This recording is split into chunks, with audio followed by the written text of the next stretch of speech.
Darren Rizzi, who is the special teams coordinator and the assistant head coach as of 2022, has been named the interim coach of the New Orleans Saints. And after letting the emotions temper, after saying, man, maybe it should have been Coob. First of all, no. He's been very disappointing. First year as an OC, after being a passing game coordinator to being an interim head coach with 2 wins and a bad offense. Yeah, don't want to ruin Coob like that. I'm already worried about him possibly not even being here next year. I thought Darren Rizzi being named interim head coach was great. Darren Rizzi has been, coaching for 32 years, 16 years in the NFL, 16 years in college football. He's coached with the likes of Sean Payton, Brian Daboll, Bill Belichick, some of the Harbaughs, if I remember correctly, whether it was assistant head coach, whether it was special teams coordinator.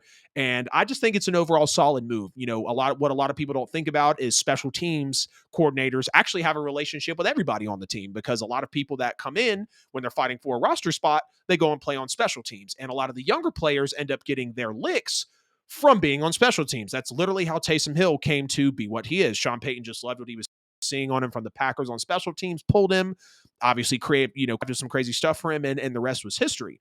But Darren Rizzi, he already said he was already trying to get in touch with everybody. He's got a relationship with everybody on both sides of the ball, because special teams does require both sides of the football. So yes, it does feel weird for a special teams coach, but really the assistant head coach who moved to interim. But I thought it was a solid move from the Saints. I didn't want Joe Woods. I didn't really want Coob to do it. You don't really want to pull anybody out of a situation that they're really not super familiar with. And honestly, the Saints did this because they know Darren Rizzi has the chance to, they know Darren Rizzi really has that ability to hype guys up. When you listen to him in the press conference, he's got that deep, burly coaching voice. His last name is Rizzi. He's from New Jersey. He hasn't been handed anything. He's been coaching for over 32 years. He wears his heart on his sleeve. He's extremely passionate. I was sold within the first 5 minutes of his presser. He sounded sensible. Like he can make sense of what he was saying. He sounded committed. He didn't start off with, look, listen, none of that Dennis Allen shit. Okay. It felt convicting. I really enjoyed his opening presser. I like how he didn't shy away from any of the bad things that have been going. Quote, we've been doing things around here for the same way for a long, long, long, long time. He's already came in and changed up the locker room. He's came in and changed up the practice schedule. He's changed up practice. He said that everything is getting reviewed. Everything. Every unit of the ball. He's already brought in some extra help for special teams. But his main focus, he's still going to have a hand in special teams, but his main focus is now being a leader of men for this football club as they are at the bottom of the barrel of the franchise. That's what his job is. Thought his opening presser was great. I thought his demeanor was great. Very passionate guy. He didn't seem like he was about any bullshit. He didn't shy away from the tough questions. The most he could say was, it was a tough day. I'm doing my best to get in touch with everybody. I'm passionate. I'm going to go hard for this team. Darren Rizzi possibly wants to be the head coach of this Saints team.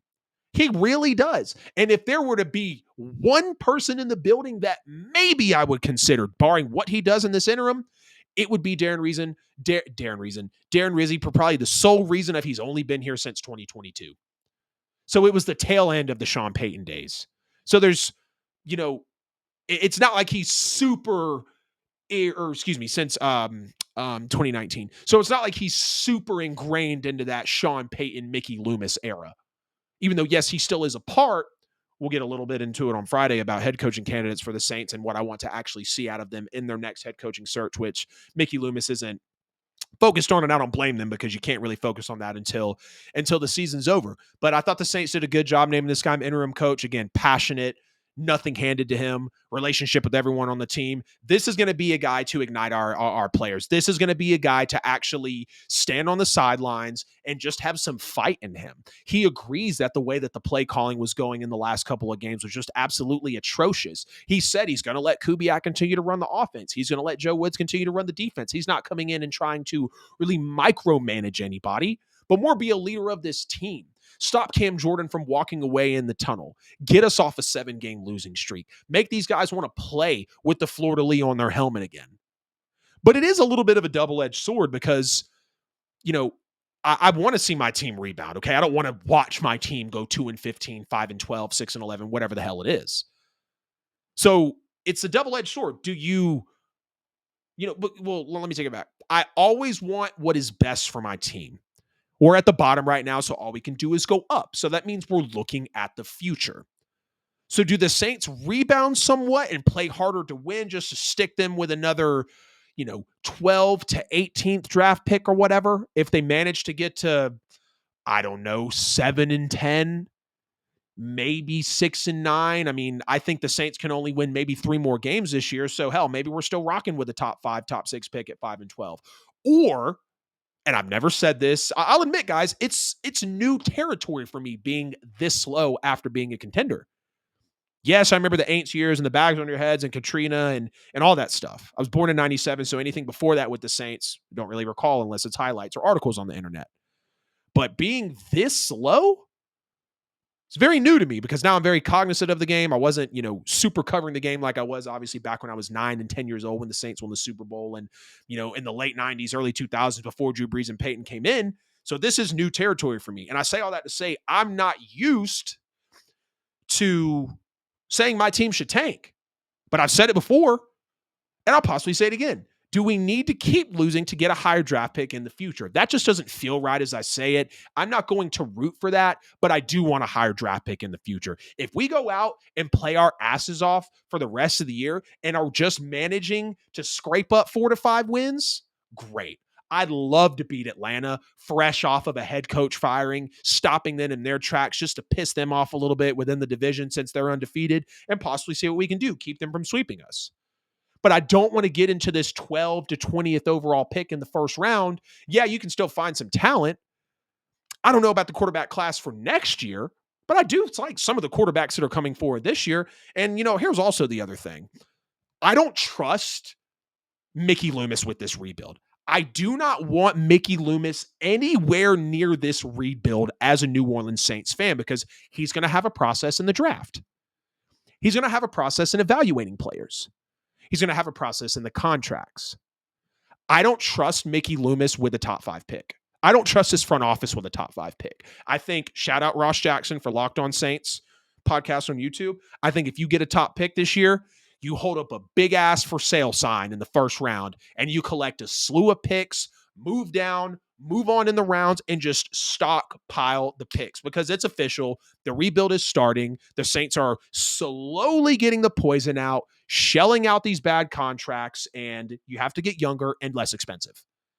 The most valuable thing in the NFL is a young and inexpensive roster and a rookie quarterback contract until it's time to pay them. So it is a double-edged sword.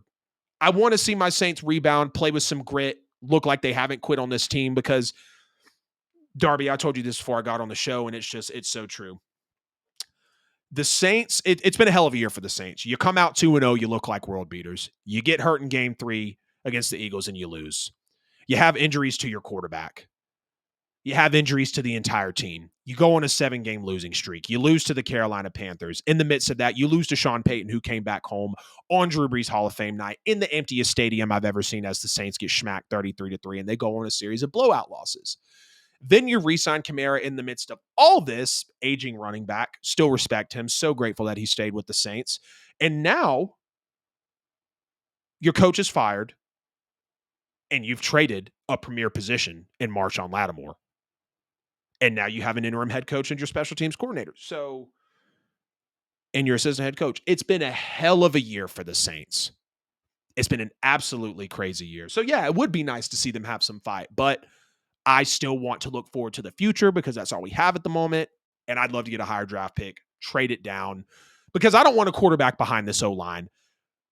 The quarterback's going to have to come in with a new offensive, a new head coach, of course.